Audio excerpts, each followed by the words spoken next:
मैदा की रोटियां। आइए आज आपको लेकर चलते हैं सविता निवास में। सविता के परिवार में सविता के पति नीरज के अलावा उनके 2 बच्चे गीता और सूरज भी थे। यूं तो उनका छोटा सा परिवार था, लेकिन फिर भी जब से सविता को स्लिप डिस्क की दिक्कत हुई थी, उनके घर में खाने को लेकर हर समय घमासान ही चलता रहता था। सविता चाहे जितनी भी कोशिश करती, लेकिन कोई भी काम वाली उनके यहाँ टिकती ही नहीं थी।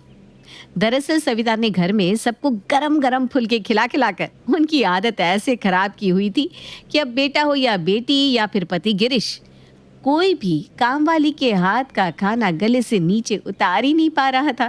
अरे सविता क्या है भाई, देखो तुम इस खाना बनाने वाली को अच्छी तरह समझा दो कि खाना मन लगाकर बनाया कर, वरना मैं ऐसा खाना रोज रोज नहीं खाने वाला। अरे क्या हो गया जी, क्यों शोर मचा रहे हैं? ऐसा क्या कर दिया उस कांता बाई ने? क्या कर दिया का क्या मतलब है? अरे रोटी बनानी तो उसको आती नहीं। अरे कोई उसके हाथ का खाना क्या खा पाएगा भाई? बाकी काम तुम चाहे करो ना करो, मेरी 2 रोटी तो तुम ही बना दिया करो। अगर रोटी मुझसे बन सकती तो मैं इन काम वालियों को अपनी रसोई में घुसने देती भला। अच्छी तरह पता है ना आपको, जब से मुझे कमर में डिस्क की दिक्कत हुई है, मुझसे काम नहीं होता। न ज़्यादा देर खड़ा हुआ जाता है, न झुका जाता है। अब तो आपको इन काम वालियों के हाथ का ही खाना खाना पड़ेगा। अरे सारी उम्र आपको गर्मा गर्म फुलके बनाकर खिलाएं। अब अगर मेरी तबीयत सही नहीं है तो आप थोड़ा सा एडजस्ट नहीं कर सकते क्या? अरे भाग्यवान है, एडजस्ट तो मैं कर लूँ, लेकिन अपनी जुबान का क्या करूँ? इसे तुम्हारे हाथों की नरम मुलायम रोटियां खाने की आदत जो पड़ गई है। बस करिए, अभी मस्का मत मारिए। मैं आपकी इन तारीफों का मतलब खूब समझती हूँ। पिछले 3 महीने में 4 काम वालियाँ बदल चुकी हूँ। आपको किसी की भी हाथ की रोटियां पसंद ही नहीं आती।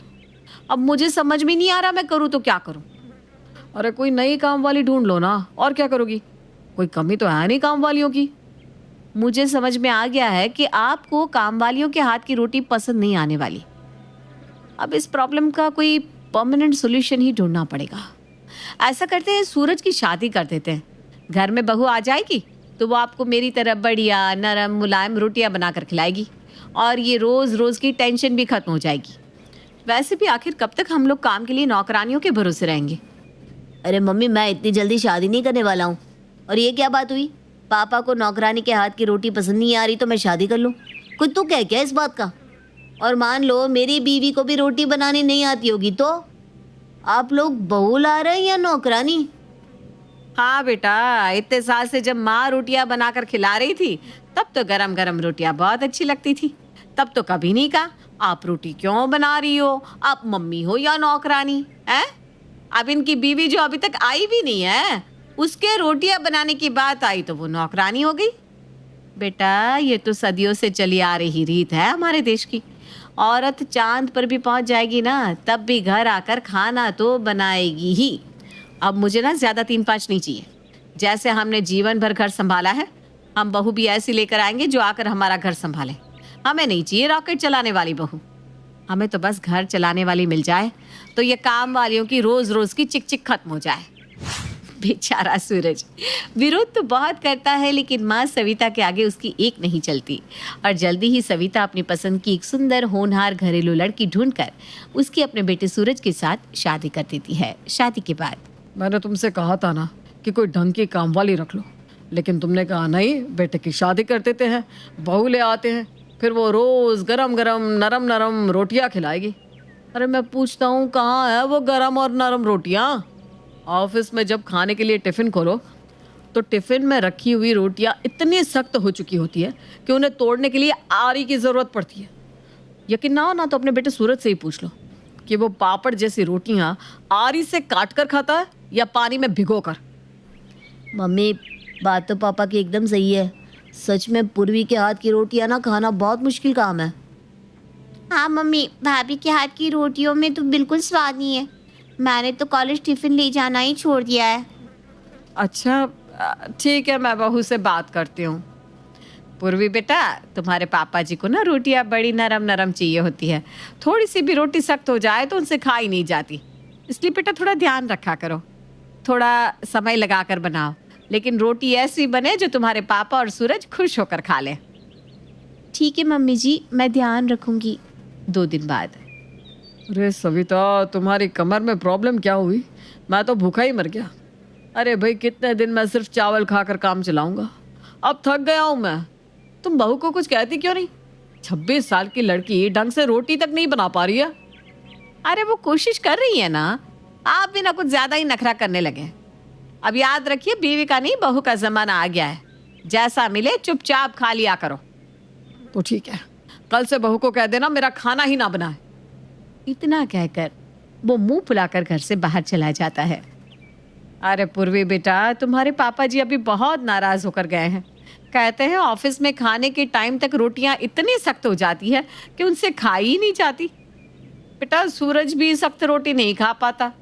हो सकता है तुमसे कह ना पा रहा हो, लेकिन तुम थोड़ा अच्छे से आटा गूंदा करो और थोड़ी देर के लिए ढक कर रख दिया करो, तब रोटियां नरम बनती है। अरे यार, ये क्या ड्रामा है, रोज रोज रोटी की शिकायत। अरे भाई, मैंने बीबीए किया है, ढाबे पर रोटियां बनाने की डिग्री थोड़ी ना ली हुई है। जिस दिन से शादी हुई है सब बस मेरी रोटियों में कमियां निकालते रहते हैं। मुझे लगता है इन्हें बहू की नहीं, रोटी मेकर की जरूरत थी।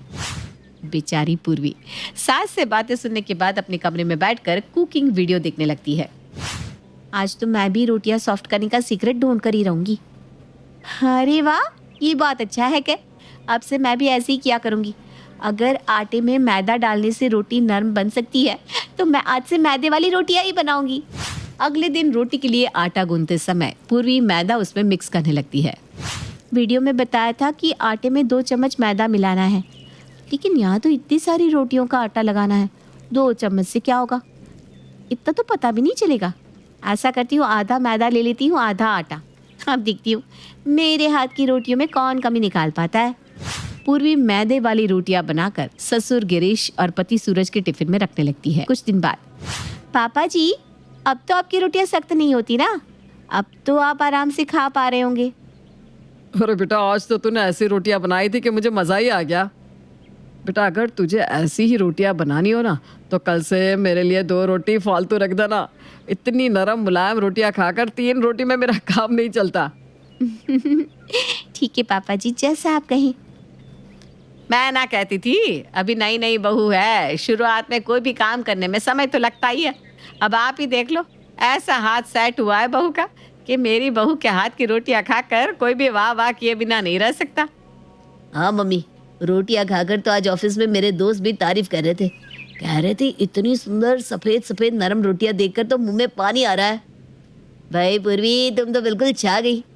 वैसे ऐसा कौन सा मंत्र मारा तुमने कि अचानक से इतनी बढ़िया A1 रोटियां बनाना सीख गई?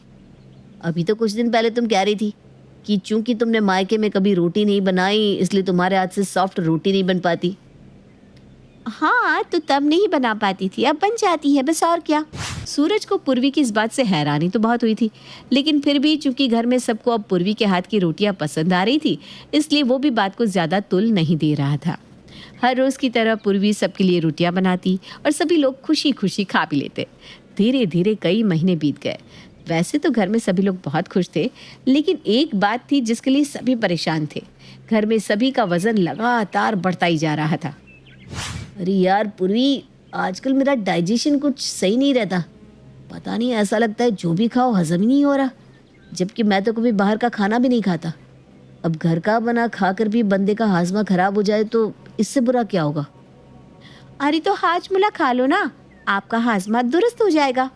नहीं नहीं यार, हाजमुला से कुछ नहीं हो रहा। पता नहीं मेरा वजन बढ़ता ही जा रहा है। लगता है कोई बीमारी हो गई है मुझे। क्या अनाप शनाप बातें करते हैं आप भी। बीमार हो आपके दुश्मन, आपको कुछ नहीं होगा। वजन बढ़ने से क्या होता है? देखो, वजन तो मेरा भी बढ़ गया है और मम्मी जी पापा जी का भी तो बढ़ गया है, तो क्या सब बीमार है यहाँ? ये तुमने राशन मंगाने के लिए लिस्ट दी है ना, इसमें लिखा है 5 किलो मैदा। पिछले कई महीने से मैं तुम्हें ऐसे ही मैदा ला कर दे रहा हूँ।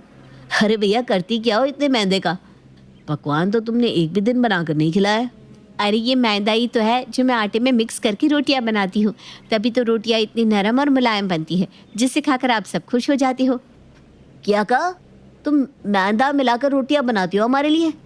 तभी मैं सोचूं अचानक से घर में सबका वजन क्यों बढ़ रहा है और इसी कारण मेरा पेट खराब रहने लगा है। अरे यार, तुम पढ़ी लिखी हो कि अनपढ़ गवार हो? रोज मैदा कौन खाता है? अगर तुम्हारा ऐसे ही चलता रहा ना तो बहुत जल्दी तुम हमें अस्पताल पहुंचा दोगी।